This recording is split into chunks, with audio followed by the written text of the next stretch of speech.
এইদিকে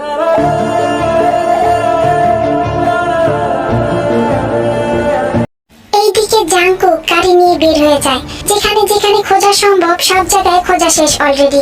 রাত প্রায় শেষের দিকে। এমন কোনো জায়গা বাকি রাখেনি যেখানে জাংকুক টেকে খোঁজেনি।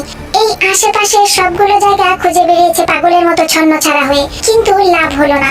জাংকুকের চেহারায় ভীষণ গম্ভীর্যতা। এই বুঝি সব উগলে ধ্বংস করে দেবে। এটা কি আসলেই রাগ, নাকি কাউকে হারানোর ভয় চেপে আছে ভেতরে? চেহারা দেখে বোঝার কোনো উপায় নেই। যখন কিছু করতে পারলো না, ভেতরে সবটা রাগ গাড়ির দরজার গ্লাসের উপর নিজের মুঠিবদ্ধ হাতটা ঘুষি মারে। কতটুকু জোরে আঘাত করলে মাইক্রোবাসের গ্লাস ফেটে যায় সেটা সত্যি নির্ধারণ করা বোধহয় সম্ভব না। হাত থেকে গাঢ় রক্ত টপকে নিচে পড়ছে। জাংকুকের মুখে কোনো ব্যথার ছাপ নেই। যেটা আছে সেটা শুধুমাত্র সবকিছু খণ্ডবিখণ্ড করে দেওয়ার প্রয়াস। সুগা, নামজুন সব জায়গায় গিয়ে দেখেছে, কিন্তু কোথাও নেই। সুগা সবশেষে জেহবকে এই পর্যন্ত শতবারেরও উপরে ফোন করেছে, কিন্তু ওদের ফোন রিং হচ্ছে না। তাই তের বাড়ি যাওয়ার জন্য প্রস্তুত হতেই জিমিন বলে উঠল, আমার মনে হয় তে বাড়িতেও নেই, পাবেন না খুঁজে। ও যদি সত্যি ভাইয়ার থেকে পালিয়ে যাওয়ার চেষ্টা করে তবে বাড়ি যাবে না, আমি নিশ্চিত। সুগা রক্তবর্ণ হয়ে জিমিনের সামনে গিয়ে বাহু চেপে ধরে বলল, সবকিছু তোর জন্য হয়েছে। তখন যদি বলতি, আমরা তখন খোঁজ করলে অবশ্যই পেতাম। তের যদি কিছু হয় ছাড়বো না তোকে, দেখে নিস। কতটুকু চিনিস আমায়? লাগছে তো, ছাড়ুন। আমি কি করেছি? আমি নিজেও তো চাচ্ছিলাম যেন না যায়। তাহলে আমাদেরকে কেন বললি না? তুই ইচ্ছে করেই সহযোগিতা করেছিস। এখন আবার দরদ উঠলে উঠছে কেন তোর? ও একজন মেয়ে মানুষ হয়ে অচেনা সব জায়গায় কিভাবে থাকবে? বিপদ হতে কতক্ষণ? সবকিছু জেনে বুঝেই করেছিস, তাই না? তে আমারও ফ্রেন্ড হয়, কেন ওর বিপদ চাইবো আমি? আপনি কি পাগল? সুগা জিমিনকে এক ধাক্কায় ফেলে দিয়ে বলল, একদম কথা বলবি না, চোখের সামনে থেকে চলে যা। জিমিনের চোখের কোণে পানি ভাসে। চুপ করে রুম থেকে বেরিয়ে যায়। গত 3 দিন ধরে জাংকুকের কোনো খোঁজ খবর নেই। বাড়ি আসা তো দূর, অফিস পর্যন্ত যায়নি জাংকুক। কোথায় গিয়েছে সেটাই খোঁজ নেওয়ার জন্য সুগা জাংকুকের অফিস অব্দি গিয়েছিল, কিন্তু সব কর্মকর্তার মুখে একটাই কথা, স্যার এই 3 দিন ধরে আসেননি অফিসে। ইওনার কথা পর্যন্ত জিজ্ঞেস করেছিল সুগা, কিন্তু কারোই কিছু জানা নেই। সুগা ভেবেছিল জাংকুক হয়তো যেভাবেই হোক খুঁজে বের করবে তেকে, কিন্তু এখন তো দেখছি জাংকুক নিজেই নিখোঁজ হয়ে বসে আছে। সেদিন দেশে গিয়ে চাচা চাচি কাউকেই পেলাম না। আচ্ছা, কেউ ইচ্ছে করে গুম করে দেয়নি তো সবাইকে একসাথে? কথাটা ভাবতেই শরীর শিউরে ওঠে সুগার। প্রায় 3 বছর পর আজ জাংকুক দেশে ফিরছে। শরীরের গঠনাকৃতি আগের থেকে কিছুটা পরিবর্তন হয়েছে। বয়সের ছাপটা বোধহয় এই লোকটার চেঞ্জ হবার নয়। সেই 25-26 বছরের টকবগে যুবক মনে হচ্ছে এখনো। দেশের বাইরে থেকে কোম্পানি চালিয়ে গেছে। দেশে ফেরার প্রয়োজন মনে করেনি একটিবারের জন্য। খবরও নেয়নি কারো। অবশ্য সুগা খোঁজ নিয়ে শেষে জেনেছিল জাংকুক জাপানে আছে, কিন্তু কখনো ফোন করে জিজ্ঞেস করার সাহস পায়নি। তার বুঝতে বাকি নেই জাংকুকের না ফেরার কারণ। জাংকুক হয়তো আজকেও দেশে ফিরতো না, কিন্তু তার কোম্পানির সাথে পাল্লা দিয়ে নাকি এসকে কোম্পানি দাঁড়িয়েছে। আবার তার কোম্পানির পাশের জমিটাতে নাকি নতুন বিল্ডিং বানিয়ে এসকে এর খ গ্রুপ খোলা ট্রাই করছে। কথাটা একদম তার পছন্দ হয়নি, তাই তো এসেছে জরুরি মিটিং করতে। অবশ্য সেটাও ল্যাপটপে ভিডিও কলেই করতে চেয়েছিল, কিন্তু এসকে সিও নাকি এমন মিটিং করবে না বলে ডিরেক্ট রিজেক্ট করে দিয়েছে। জাংকুক গাড়ি থেকে নামতেই কতগুলো মেয়ে ফোন নিয়ে ছবি তোলার জন্য কাছে আসার চেষ্টা করে যাচ্ছে। অবশ্য জাংকুকের চারিদিকে কমপক্ষে 10-12 জন বডিগার্ড এসব সামলিয়ে নিচ্ছে। একটা মেয়ে চিৎকার করে বলছে, sir I am your big fan, you are a great businessman and you are so hot. কথাটা কানে আসতেই জাংকুক বিরক্তি নিয়ে চোখ থেকে সানগ্লাসটা খুলে ইউনোর কাছে ছুঁড়ে মেরে কিছু ইশারা করে।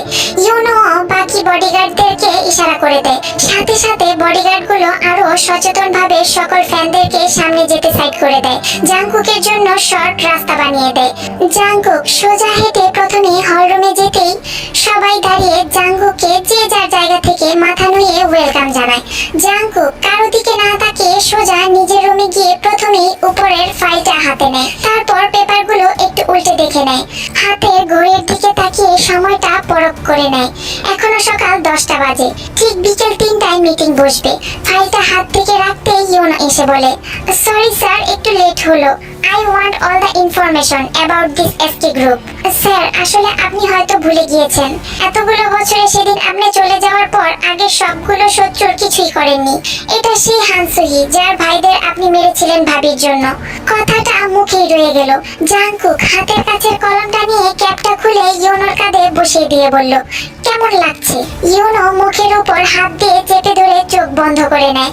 স্যার, ভুল হয়ে গেছে, নেক্সট টাইম আর বলবো না। ভুল? ওহ গড, লাস্ট ওয়ার্নিং দেবেন এটাই? ইয়োনো কাতর গলায় বলল, জি স্যার, লাস্ট বারের মতো মনে রাখবো। জাংকুক বাঁকা হেসে কলমটা কাঁধ থেকে তুলে আবার জায়গায় রেখে দিল। ইয়োনো আঘাতপ্রাপ্ত জায়গায় হাত রাখে। জাংকুক পকেটে হাত গুজে মুখে ডোন্ট কেয়ার ভাব নিয়ে হাঁটতে হাঁটতে চলে যায়। ইয়োনো এখন মাত্র আ বলে শব্দ করে জায়গাটা দেখার চেষ্টা করে নিজে নিজে বলল, নিজে হাজারবার ভাবির সম্পর্কে ইমেল চেক করবে এটা কিছু না, কেউ নামটা নিলেই ব্যাস। ওহ, তাই বলে কলম দিয়ে কেউ কাউকে আঘাত করে? আজ ফার্স্ট টাইম দেখলাম। জিমিন এখন ভার্সিটিতে পড়ে। একই ডিপার্টমেন্টে জিসুও অ্যাডমিশন নিয়েছিল। জিমিন এই শেষের 2 বছর নিজের বাড়িতেই কাটিয়েছে। সবারই জানাজানি হয়ে গেছে বিয়ের বিষয়টা। অবশ্য নামজুন অনেক বলেছে সুগাকে, বলে বুঝিয়ে সবকিছু ঠিক করে নেবে, কিন্তু জিমিন বলে জোর করে বাবা আর যাই হোক সংসার হয় না।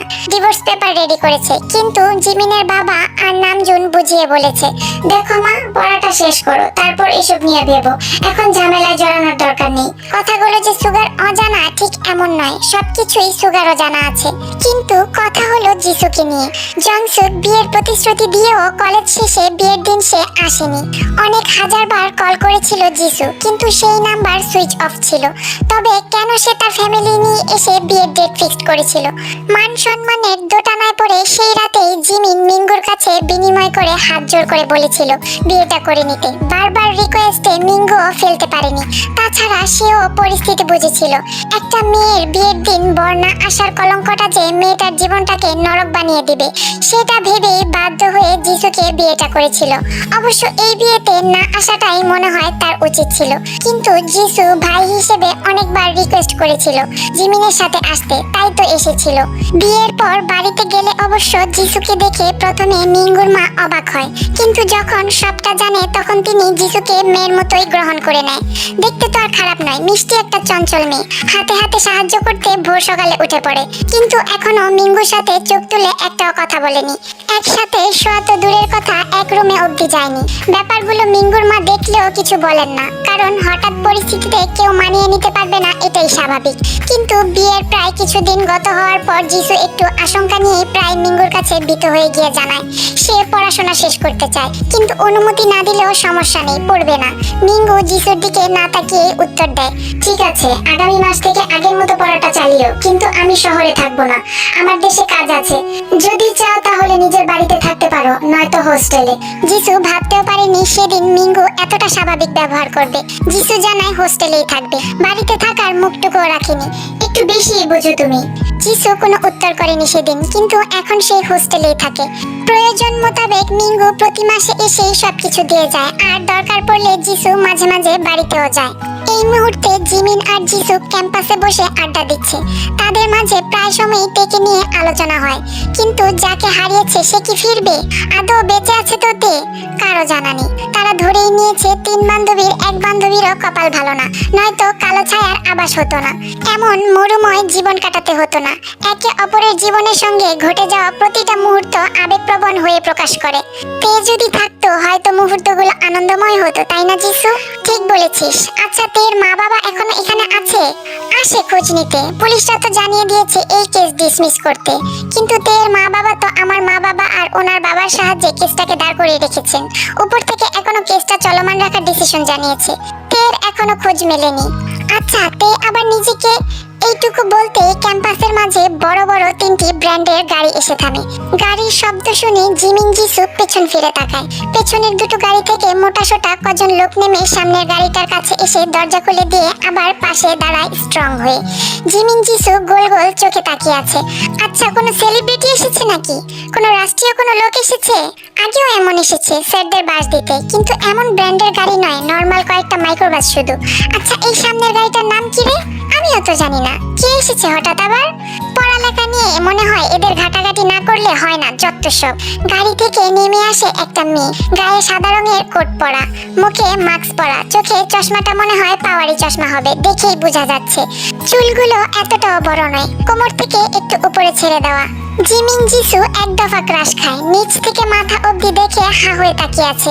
মেয়ে হয়েও মেয়ের উপর ক্রাশ কিভাবে খায়? নিশ্চয়ই মাত্রা অতিরিক্ত চোখে পড়ার মতো ফ্যাশন স্টাইল। গায়ের রংটা তো ফর্সার মধ্যে হলদেটে টাইপে মনে হচ্ছে। নিশ্চয়ই সবসময় স্কিন কেয়ার করে। বডি ফিগার একদম স্মুথ, নিশ্চিত মেয়েটা এক্সারসাইজও করে সবসময়। কি রে, কি দেখছিস? আমি যা দেখছি তুইও কি তাই দেখছিস নাকি? সবটা মাথার উপর দিয়ে যাচ্ছে। মেয়েটা কি জাপানি নাকি এশিয়ান? সে যাই হোক, কিন্তু এখানে কেন? এখন তো এডমিশন চলছে না, চল একটু দেখি আগে বলেই দাঁড়ালো দুজন। একজন মাথার উপরে ছাতা ধরে আছে, আরো তিনজন পেছনে মেয়েটার সাথে হাঁটছে। কিছুক্ষণ সময়ের মধ্যে ছাত্রছাত্রীদের মাঝে কানাঘোষা শুরু হয়।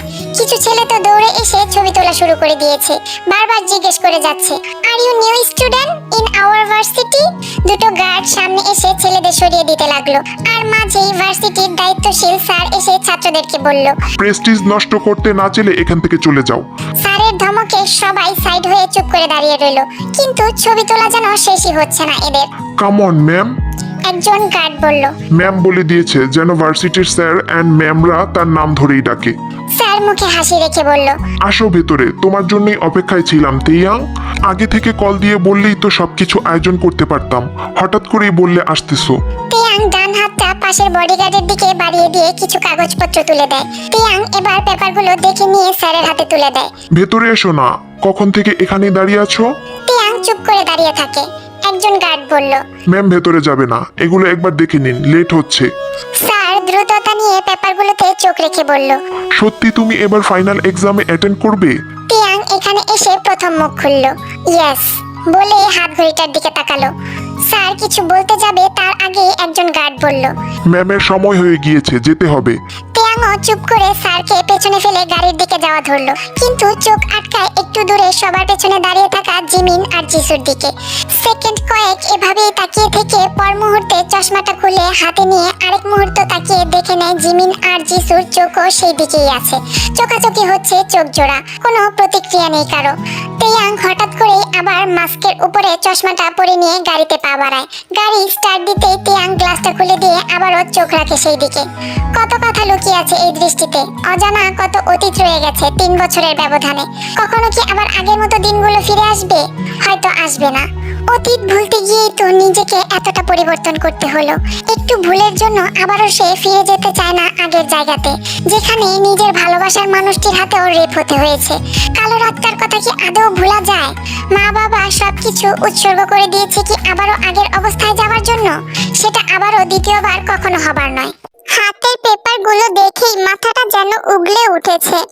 What the nonsense! এসব কি? আমাকে আগে কেন জানানো হয়নি? বলেই হাতের পেপারগুলো সামনের দিকে ছুঁড়ে মারলো তেয়ং। সামনের লোকটা মাথা নিচু করে বলল, সরি ম্যাম, বড় ম্যামের পক্ষ থেকে জানানো নিষিদ্ধ ছিল। তেয়ং রাগে কিরমির করতে করতে বলল, সবগুলো অর্ধগর্ধব। কে চাকরিতে রেখেছে একে? পেছন থেকে তেয়ং এর পার্সোনাল অ্যাসিস্ট্যান্ট বলল, ম্যাম বড় ম্যামের সাথে কথা বলে দেখুন, আমারও মনে হচ্ছে উনি নিষেধ করেছিলেন। তেয়ং মাথার ক্যাপটা খুলে ছুঁড়ে মারে সামনের দিকে, শরীর কাছে রাগের তাড়নায়। এমন সময় কেউ দরজায় নক করে ভেতরে আসলো। তেয়ং এর দৃষ্টি সেদিকে ফিরলো। কাই প্যান্টের পকেটে হাত রেখে আস্তে আস্তে বলল, কিছু হয়েছে? কাইকে দেখেই সবাই রুম থেকে চুপ করে বেরিয়ে যায়। কাই কাচের জানালাটার ওপর পর্দা টেনে দিয়ে দরজাটা লক করে সেটার ওপর পর্দা টেনে দিয়ে তেয়ং এর সামনে এসে বলল, দেখে মনে হচ্ছে রেগে আছো, কি হয়েছে? Any problem? তেয়ং এর এই মুহূর্তে শান্তভাবে কথা বলতে ইচ্ছে করছে না। আমাকে জিজ্ঞেস করছেন কি হয়েছে? আপনিও কেন আমাকে জানাননি? হোয়াই? Answer me? কিসের কথা বলছো ঠিক বুঝলাম না। আর আগে শান্ত হও বলে টেবিলের উপর থেকে গ্লাসের পানিটা তেয়ং এর দিকে এগিয়ে দিল। তেয়ং সেটা নিয়ে ঢকঢক করে গিলে নিজেকে শান্ত রাখার চেষ্টা করে বলল, আপনি তো নিশ্চয়ই আগে থেকেই জানতেন তাই না, যে ওই কোম্পানিটা ওই কুৎসিত লোকটার? তাহলে আমাকে কেন বলেননি আগে? কাই স্মিত হেসে নিচ থেকে ক্যাপটা তুলে তেয়ং এর মাথায় পরিয়ে দিতে দিতে বলল, তুমি তো স্ট্রং তে, তাহলে তাহলে এমন রেগে যাওয়ার কি আছে? তুমি যে নিজেকে পরিবর্তন করেছো সেটা পরীক্ষা করার জন্যই তো বলিনি। তুমি যদি জাঙ্কুকের সামনে নিজেকে সামলাতে পারো, নিজের আগের রূপটা কন্ট্রোল রেখে বর্তমান রূপটা দেখাতে পারো, তবেই তো 100% শিওর হব যে তুমি সিরিয়াসলি চেঞ্জ হয়েছো, কোনো পিছুটান নেই। ডোন্ট কল মি তে। আর কতবার বলবো আপনাকে, ওই নামটা আমার ঘৃণা হয়। আমি ওই লোকটার সামনে কখনো যেতে চাই না। সেটা কি আপনি জানেন না? জেনে বুঝে কেন মিটিং এর আয়োজন করলেন? দেখো, তুমি নিজের যোগ্যতায় কিছু করতে চেয়েছিলে, আমি শুধুমাত্র তোমাকে একটা পথ তৈরি করে দিয়ে সুযোগ করে দিয়েছি। এমন কিছু চেয়েছিলে যেখানে জাঙ্কুকের সাথে কোনো কানেক্ট থাকবে না। এতদিন সেটাই হয়েছে, কিন্তু ওখানে বিল্ডিংটা হতে দিচ্ছে না জাঙ্কুক। এতে করে আমাদের প্রবলেম হচ্ছে। এখন তুমি যদি চাও, ঠিক আছে, জমিটা এভাবেই পড়ে থাকুক, লস হবে, তবে আমি বলবো সেটাই হবে, তোমার কথার বাইরে যায় না। আর কোম্পানির সিইও হয়েছো নিজের যথেষ্ট যোগ্যতার কারণে। কতবার পুরস্কার পেয়েছো নিজের কাজের জন্য, সেটা কি মিথ্যা? আর মিটিংটা তুমি অ্যাপ্লাই করে দিয়েছো আগেই। এখন যদি সেটা ক্যান্সেল হয়ে যায় কি হবে বুঝতে পারছো? তবুও বলছি তোমার ইচ্ছে, না হলে ঠিক আছে, যেও না। যাই হোক, আমি তোমার ইচ্ছের বিরুদ্ধে কিছু চাই না। তে কি যেন একটা ভেবে বলল। ওকে ফাইন, আমি যাব সেখানে। আপনার উপকার ভোলার মতো নয়। আমি চাই না এই গ্রুপের কোনো লস হোক। কাই কপাল কুঁচকে বলল, আবার এসব বেহুদা কথা বলছো? আমরা তো ফ্রেন্ডস, তাই না? আমার কিন্তু আবার খারাপ লাগলো। তে মুখে হাসি ফোটানোর চেষ্টা করে বলল, সরি, আমি তো এমনি বললাম। আবারও সরি? যাও তো, তুমি খুব। এটুকু বলতেই তে হু হু করে হেসে বলল, আপনার এই বাচ্চামোগুলো ভালো লাগে আমার। এবার কাইও হাসতে লাগলো। তোমাকে হাসানোর জন্যই তো এমন করিতে। কত মিষ্টি দেখতে তুমি, কিন্তু তুমি হয়তো কিছুই বুঝো না। কবে তোমাকে নিজের করে পাবো তে, কবে বুঝবে? মনে মনে বলল কাই। ঠিক 3টা বাজে মিটিং এ সবাই উপস্থিত হয়েছে। জিয়ন গ্রুপ আর কিম গ্রুপের সবাই এসেছে, কিন্তু অপেক্ষা করছে আপাতত জাঙ্কুকের জন্য। সবাই তো জেনেছে মিস্টার জিয়ন এসেছে দেশে, কিন্তু আসছে না কেন এখনো? সোহি প্রশ্ন ছুড়ে মারলো লিসার দিকে। জাঙ্কুক আসতে আরো কতক্ষণ লাগবে? ওয়েট। কথাটা বলতেই জাঙ্কুক মিটিং রুমে প্রবেশ করে। জাঙ্কুককে দেখে এতক্ষণ সবার মনে যে প্রশ্ন নিয়ে বিড়বিড় হচ্ছিল, সবাই চুপসে গেল। জাঙ্কুক গিয়ে ঠিক লিসার পাশের চেয়ারটায় বসে। এখানে একজন মেম্বার বলে উঠলো, তাহলে আলোচনা শুরু করা যাক, কি বলেন মিস্টার জিয়ন? জাঙ্কুক সম্মতি দিল। তন্মধ্যে একজন বলে উঠলো, মিসেস সোহি, যিনি এই বিষয়টা নিয়ে খুব বেশি পজিটিভ ছিলেন, উনি কোথায়? মিটিং শুরু করেন, প্রবলেম নেই, এসে যাবে। জাঙ্কুকের মনে হয় পছন্দ হলো না কথাটা। ইম্পর্টেন্ট সাবজেক্টে লেট আমার পছন্দ না। মিটিং আগামীকাল হবে বলে দাঁড়িয়ে যায় জাঙ্কুক। পেছন থেকে কেউ বলে উঠলো, মিটিংটা আপনার জন্য যতটা গুরুত্বপূর্ণ আমাদের জন্য ঠিক ততটাই বিরক্তকর বিষয়। কথাটা শুনতেই সবার চোখ যায় দরজার দিকে। চুল থেকে ছোট রাবার ব্যান্ডটা খুলে মুনের হাতে দিয়ে চুলগুলো এক হাতে গোছাতে লাগলো। শরীরের ব্ল্যাক কোটটা মুনের হাতে আছে, আর হোয়াইট কালারের একটা শর্ট জামা, একটু শর্ট হাতা, যেটা হাতের কোনোই ছাড়িয়ে নিচের দিকে ঝুলে আছে। ব্ল্যাক প্যান্ট পরা, হাতে ঘড়ির জায়গায় একটা ডায়মন্ডের ব্রেসলেট পরা, মুখে ব্ল্যাক মাস্ক পরেই এসেছে। আচ্ছা, কেউ কি এমন মিটিং এও মাস্ক পরে আসে, নাকি কারো থেকে নিজেকে লুকানোর জন্য গেট আপ করেছে? চুলগুলো ঠিক করে সোজা এসে খালি চেয়ারটার দিকে তাকিয়ে একবার ঢোক গিলল। জাঙ্কুকের পাশের চেয়ারটাই শুধু খালি আছে, তবে এর পাশটায় মিসেস সোহি বসেছে। বসো তেয়ং, লেট হচ্ছে তো, আপনি এই চেয়ারটায় আসুন। সোহি কিছু বলতে যাবে তার আগেই জাঙ্কুক বলে, এখানে বসলেও কোনো প্রবলেম হবে না, ভদ্রতা এখনো শিখতে পারেননি দেখছি। সিনিয়র মেম্বার সিও এর সাথে এভাবে কথা বলাটা ঠিক মনে হলো না কারোর কাছেই। আপনি এভাবে কথা বলতে পারেন না মিস্টার জিয়ন, ভদ্রভাবে কথা বলুন। জাঙ্কুক বাঁকা হাসলো, কিন্তু কিছু বলল না। তেয়ং কথা না বাড়িয়েই বসে পড়লো, তবে চেয়ারটা একটু সোহির দিকে টেনে নিল। জাঙ্কুক ডান হাতটা টেবিলে ভর দিয়ে রেখেই হাতটা উপরে তুলে, ফলে হাতটা গাল স্পর্শ করে হালকা। মুঠিবদ্ধভাবে 5টা আঙ্গুল কচলাতে লাগলো বারবার। একটু পর পর ঘাড়ের রগগুলো ভেসে উঠছে, কিন্তু যথেষ্ট নিজেকে সংযত করতে লাগলো। সোহি তার বক্তব্য তুলে ধরেছে সবার সামনে, সবাই সেদিকটায় মনোযোগ দিয়ে শুনে যাচ্ছে। এবার জাঙ্কুকের কথা শুনতে চায় সবাই। জাঙ্কুকের দিকে জিজ্ঞাসা দৃষ্টিতে তাকালো উপস্থিত সবাই। জাঙ্কুক সোজা সাপটা বলল, কত % শেয়ার চাই? শেয়ারের প্রশ্ন আসছে কিভাবে? জমিটা যেহেতু আমার নামে আছে সেহেতু এখানে বিল্ডিং হবেই। কিন্তু আমি জানতে চাচ্ছি আপনার প্রবলেমটা কোথায় এখানে? আপনার প্রোডাক্ট যদি ভালো হয় এতে তো আমার কোম্পানি আপনারটা ছাড়িয়ে যাবে না নিশ্চয়ই? পাশ থেকে একজন বলল, ইয়েস মিস্টার জিওন, আপনি আপনার কথা জানিয়ে দিন। জাংকুক আবারও বলল, এখানে কোনো নতুন গ্রুপ বা ইন্ডাস্ট্রি হবে না। সোজাভাবেই বলছি, কত পার্সেন্ট শেয়ার চাই? নয়তো ওই দলিলের কাগজ দুটো বদলাতে আমার সময় লাগবে না। পাশ থেকে তেয়ং বলে উঠল, 70% শেয়ার কি দিতে পারবেন তো? নয়তো এখানেই আমাদের শাখা উঠবে। তেয়ংয়ের কথায় সবাই অবাক চোখে তাকায়। সোহি বেশ কিছুটা অবাক হয়। 70% শেয়ার কেউ কোনো কালে দেবে নাকি? আর জিওন জাংকুক 70% মানে হাজার হাজার কোটি টাকা। মেয়েটা কি পাগল হয়ে গেছে? জাংকুক আবারও হালকা ঠোঁট বাঁকা হেসে আকস্মিক তেয়ংয়ের চেয়ারটা ধরে টেনে নিজের দিকে এনে তেয়ংয়ের কোমরে বাঁ হাতে পেঁচিয়ে ধরে বলল, একদম পাক্কা প্লেয়ার আপনাদের সিইও দেখছি। এর এই মুহূর্তে সবচেয়ে বেশি যেটাই ঘৃণা হচ্ছে সেটা হলো জাংকুকের স্পর্শ।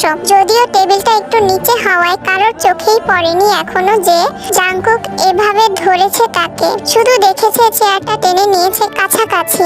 তে নিজেকে সবার সামনে ঠিক রাখার চেষ্টা করে টেবিলের ওপর থেকে হাতটা নিচে নামিয়ে জাংকুকের হাতটা সরানোর বৃথা চেষ্টা চালায়। না পেরে চোখের চশমাটা টেবিলের ওপর রেখে বলে, হেই, প্রবলেম কি আপনার? তের হঠাৎ কথায় কারো বোধগম্য হলো না। জাংকুক সোজা হয়ে বসে আবারও ভিলেনি হাসি দিয়ে বলল, আমাকে বলবেন? তে বুঝলো এখানে কাউকে আপাতত কিছু বুঝতে দিলে চলবে না। না, আপনাকে নয়। এখন বলুন শর্ত মানছেন কিনা? ওকে, 70% ডান। জাংকুকের কথায় সবাই অবাক হলো। এটা স্বপ্ন না তো? সোহি যেন না চাইতেও বৃষ্টি পাওয়ার মতো হলো। তার প্ল্যান তো ছিল অন্য কিছু। নিজের প্রিয় মানুষকে চোখের সামনে মরতে দেখলে কেমন লাগে সেটা দেখানোর জন্য তো এত প্ল্যান করে জাংকুককে দেশে আনিয়েছে।